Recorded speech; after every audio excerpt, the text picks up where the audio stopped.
everyone, it's Jo Huey here.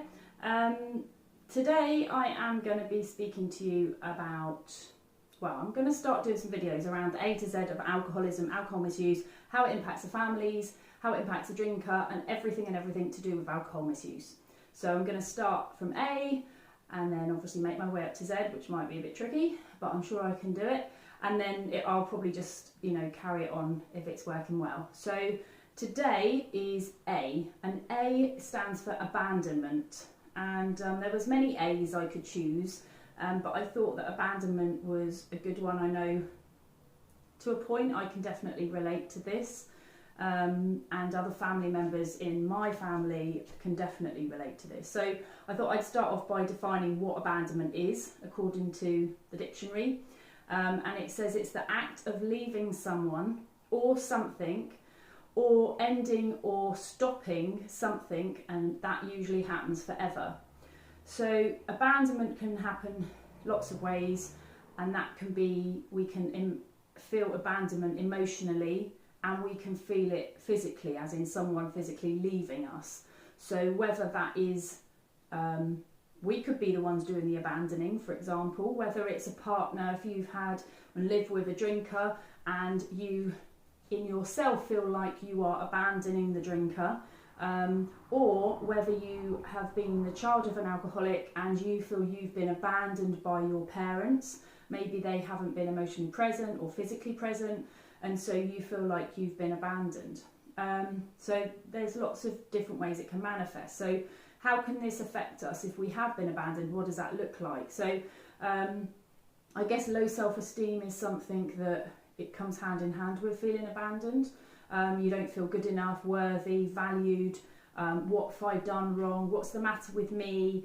Why has this person chosen to leave me? What is it that I've done that's so bad that they feel that they have to go? And I think a lot of that's true whether you're a child or an adult. So the other thing is we can experience low mood, panic attacks. We can feel very lonely, and I think that if you have had, for me anyway, I've had a parent where I felt he abandoned me, even though he was physically still in the house and present, or sitting in his car in the driveway. To me, emotionally, he abandoned me. He wasn't physically there for me, but emotionally he wasn't there, and that created a massive amount of loneliness in my life, which I found extremely difficult to deal with. So as I said before, it's physical or emotional as well. Also, I think when we have experienced abandonment issues, how do we cope with that? And often we can reach for drink and drugs and things like that ourselves. So, and I think we can be quite desperate to hold on to something, no matter how healthy or unhealthy it is. We want to hold on to it with dear life because we don't want this person leaving us, maybe like somebody else has left us before. So if you've had a parent leave you, and you go into a relationship as an adult, the last thing you want it to feel is the same feelings that you might associate with what happened, with your parent. And so we hold on so tightly because we don't want this person to leave us. And I think sometimes we can compromise ourselves and act in a way where we are people pleasing and doing lots of things that make that, make that person really need us, because we have this massive fear of being abandoned. So I think it manifests, as everything does, in different ways for different people, some more severe than another. There's never going to be, this is what abandonment looks like and that's it. I never believe that for anything.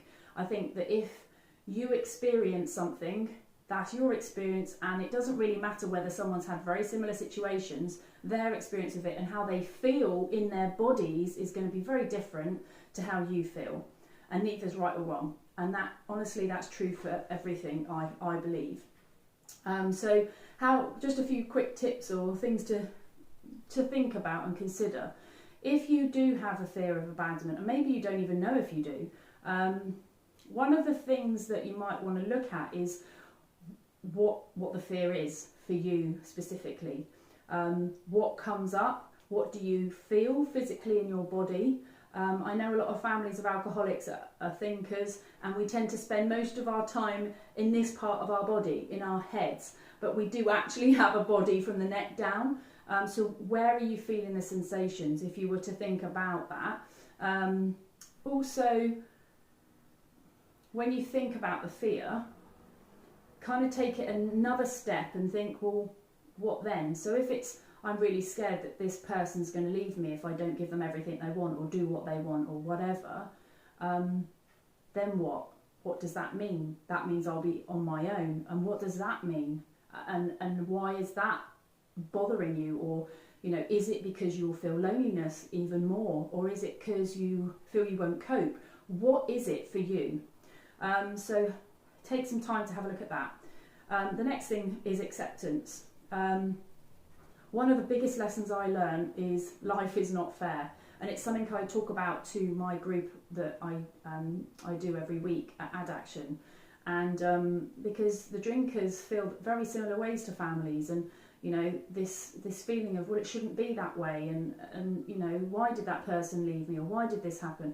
And the biggest thing I can say that can be really helpful is that life isn't fair, and as soon as we accept life on life's terms and appreciate that stuff goes wrong, things happen that we believe shouldn't happen, but we don't have control over that.